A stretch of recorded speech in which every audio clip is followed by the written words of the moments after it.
Hey guys, welcome to my channel. আজি হৈ যোৱা অল্টাৰনেটিভ ইংলিছৰ কুৱেশ্যন পেপাৰটো চাওক আপোনালোকে ফুল মাৰ্ক 30 আছিল তো কুৱেশ্যন পেপাৰটো চাওক মই যে আপোনালোকক কুৱেশ্যন দিছিলোঁ কুৱেশ্যন কেইটামান PDF দিছিলোঁ হোৱাটছআপ গ্ৰুপত ইয়াৰ পৰাই সব কমন আহিছে চাওক কুৱেশ্যন কেইটা চাওক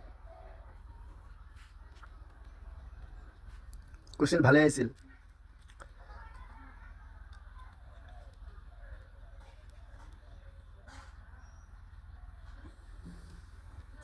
আৰু কালি আপোনালোকৰ যদি এক্সাম আছে জনাব কি এক্সাম আছে কালি BSc ফাৰ্ষ্ট সেমিষ্টাৰ ষ্টুডেণ্টসকলৰ কাৰণে ফিজিক্স এক্সাম আছে আৰু যদি ফিজিক্সৰ ইম্পৰ্টেণ্ট ভিডিঅ' লাগে মোষ্ট ইম্পৰ্টেণ্ট টপিকৰ ভিডিঅ' লাগে দেন কমেণ্ট বক্সত জনাব আমি দিম আৰু PDF যদি লাগে ফিজিক্সৰ হোৱাটছআপ গ্ৰুপত দি দিম আপোনালোকে চাব তো এইটো আছিল BSc first semester BA BSc BCom first semester alternative English AACৰ কুৱেশ্যন পেপাৰ 2024 বৰ্ষৰ কুৱেশ্যন পেপাৰটো আমি হোৱাটছআপ গ্ৰুপত দি দিম আপোনালোকে চাব